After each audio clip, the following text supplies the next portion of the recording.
Masih di Kompas Bisnis, Saudara. Saat banyak permasalahan pendidikan belum tuntas, seperti UKT mahal, lulusan sekolah yang kesulitan mencari kerja, belum lagi gaji guru di banyak daerah yang memprihatinkan. Pemerintah ini justru berencana mengutak-ngatik dasar hitungan anggaran pendidikan dari semula belanja menjadi penerimaan negara. Benarkah demi fleksibilitas fiskal atau justru pemerintah belum punya sumber atau pos baru bagi penerimaan negara untuk membiayai program baru? Kompas Bisnis sudah bersama Bima Yudhistira, Direktur Eksekutif Selios. Mas Bima, selamat pagi, apa kabar? Selamat pagi, kabar baik. Ya Mas, ini kan biaya kuliah seperti UKT mahal. Belum lagi anak usia sekolah banyak yang tidak punya akses pendidikan. Pertanyaan besarnya nih Mas Bima, apakah dengan mengutak-ngatik terutama mengubah mekanisme anggaran pendidikan 20% dari belanja ini menjadi dari penerimaan negara, ini bisa membenahi permasalahan di dunia pendidikan? Iya, ini jelas konsep yang salah di mana membandingkan antara alokasi mandatory spending pendidikan, artinya APBN wajib mengeluarkan 20% itu dari sebelumnya belanja menjadi pendapatan. Kenapa?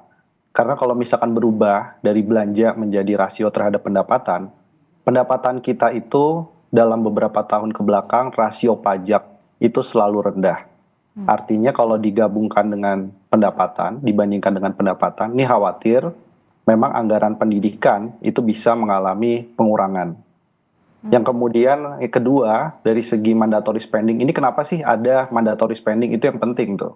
Itu karena mandatory spending ini siapapun presidennya akan berganti, dia tetap wajib meletakkan SDM dan pendidikan itu sebagai alokasi belanja yang paling utama. Dan ini khawatir kalau misalkan itu diutak-atik dirubah, mandatory spending-nya dirubah, itu presidennya berganti, bukan hanya dari Pak Jokowi ke Pak Prabowo, tapi ke depannya itu juga akan merubah fokus negara sehingga tidak lagi menganggap bahwa pendidikan itu sebagai alokasi utama yang harus disiapkan anggarannya. Kemudian kritik soal pendidikan. Nah, pendidikan ini yang dikritik bukan karena alokasi anggarannya terlalu besar, justru kurang anggarannya. Nah, yang kalau dikritiknya adalah bagian dari sisi efektivitas dan realisasi anggaran, di situ adalah hal yang berbeda. Kalau realisasi anggarannya kemudian rendah, ini bisa dicari tahu apakah kemampuan dari pemerintah daerah ini yang kemudian belum bisa efektif mendorong anggaran lebih bagus untuk kemudian dicairkan lebih tepat waktu misalnya, karena banyak sekali anggaran daerah bukan hanya pendidikan, tapi juga belanja barang, belanja modal yang pencairannya itu lambat. Bahkan banyak anggaran daerah yang masih disimpan di bank misalnya di akhir tahun masih menumpuk banyak. Berarti ini kan masalah birokrasi, masalah administrasi. Tapi kalau misalkan alokasi anggarannya yang diutak-atik, nah ini khawatir masih banyak kebutuhan. Tadi disebutkan UKT masih mahal. Nah, Selios melakukan perhitungan bahwa sebenarnya kalau anggaran itu tidak terserap pada tahun berjalan bisa dialokasikan untuk apa? Misalnya tambahan 42,9 triliun menggratiskan UKT untuk perguruan tinggi negeri. Mahasiswa itu bisa gratis bayar kuliah atau tidak perlu menanggung sharing beban operasional perguruan tinggi. Itu harusnya bisa dilakukan alokasi ke sana. Nah, jadi kritiknya ini jangan kemudian kritiknya karena realisasi rendah, efektivitasnya memang masih rendah, PISA kita masih tertinggal ya, skor matematika, membaca misalnya masih tertinggal dibandingkan Filipina, dibandingkan dengan Thailand, Malaysia di ASEAN, itu kemudian yang dikritik atau kemudian diubah adalah mandatory spending-nya, bukan masalah efektivitas perencanaan penganggarannya per pos yang ada di dalam anggaran pendidikan. Nah, itu jadi ada hal yang salah sepertinya Menteri Keuangan juga membacanya bahwa ke depan ruang fiskal harus diambil dari utak-atik mandatory spending, itu saya kira adalah konsep yang salah dari awal. Konsep yang salah dari switching yang asalnya dari APBN jadi pendapatan, ini kan bisa berpotensi justru malah anggarannya jadi kurang kalau seperti itu ya. Dan sebetulnya ini yang harus diperhatikan adalah mandatory spending-nya. Nah, yang kita lihat nih Mas Bima, dari tahun 2019, dari tahun-tahun sebelumnya, kita lihat sampai tahun ini, anggaran pendidikan terus naik. Tapi kenapa sih realisasinya justru semakin rendah? Ya, realisasi yang semakin rendah ini ada kebingungan juga di dalam pelaksana teknis anggaran. Apakah anggarannya kemudian bisa dialokasikan untuk pembangunan sarana prasarana. Nah, ketika kemudian ada pengadaannya terlambat.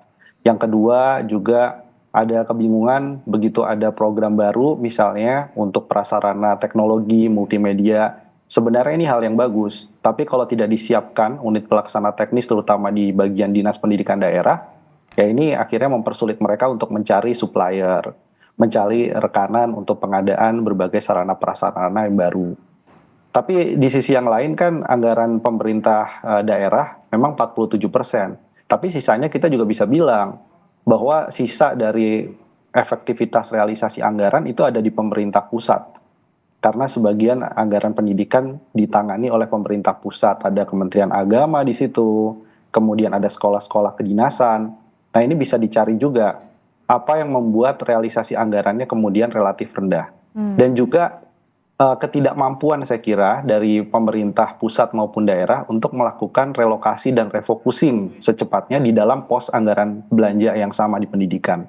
Tadi, sekarang mahasiswa banyak yang kemudian menuntut biaya sekolahnya terlalu tinggi, orang tua mahasiswa juga mengatakan hal yang sama. Kenapa tidak di switching secara cepat, begitu ada anggaran yang belum terrealisasi, itu untuk menambah pos-pos anggaran pendidikan yang dibutuhkan secara urgent. Nah, ini kita melihat bahwa efektivitas dan realisasi anggaran ini tidak terjawab juga bahkan di dalam era APBN 2025. Karena realisasinya kemudian rendah sebelumnya, maka ditambahkan ada support makan bergizi gratis dimasukkan dalam anggaran pendidikan untuk mempercepat realisasi dan efektivitas anggaran pendidikan. Padahal kan isu utamanya bukan di sana. Ini apa artinya pemegang wewenang atau menteri begitu, menteri terkait ini kurang paham permasalahan di pendidikan atau seperti apa?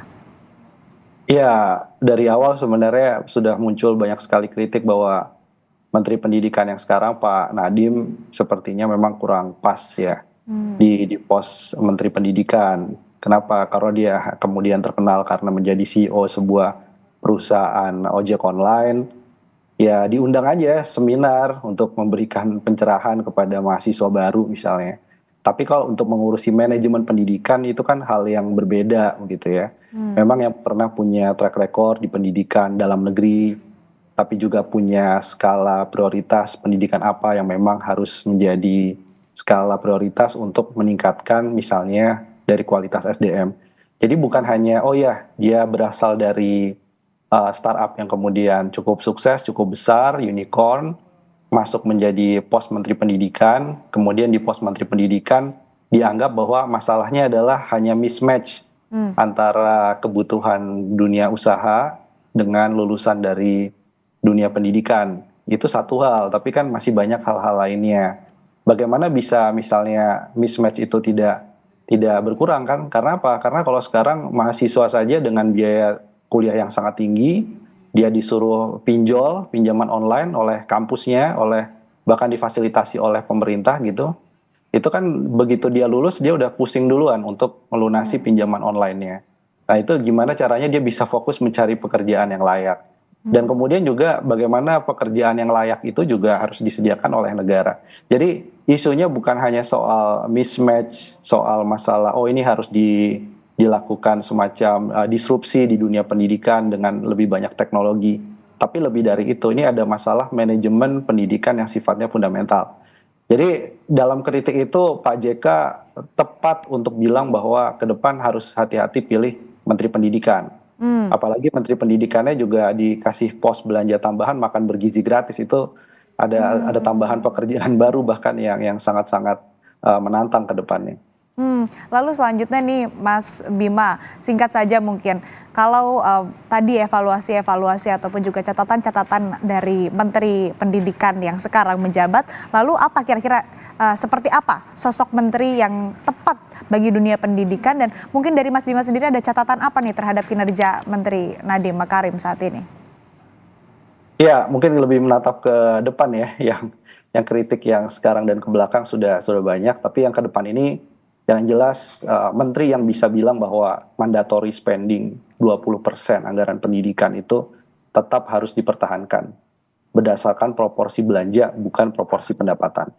Jadi dia harus fight dengan Menteri Keuangan siapapun itu untuk bilang bahwa pendidikan masih penting, masih banyak akses pendidikan yang belum terjangkau, masih banyak guru honorer yang kemudian belum diangkat statusnya, dan masih banyak juga masalah sarana prasarana pendidikan di luar Pulau Jawa yang masih belum sama kualitasnya dengan yang ada di Jawa. Itu yang harus dilakukan pertama. Yang kedua, dia harus memiliki integritas, tidak memiliki konflik kepentingan, dan juga dia punya wawasan global, iya, tapi di satu sisi sering tadi turun ke daerah, sering kemudian melihat kondisi bagaimana pendidikan itu membangun sekolah satu hal, tapi di sisi yang lain tenaga pengajarnya ada atau tidak.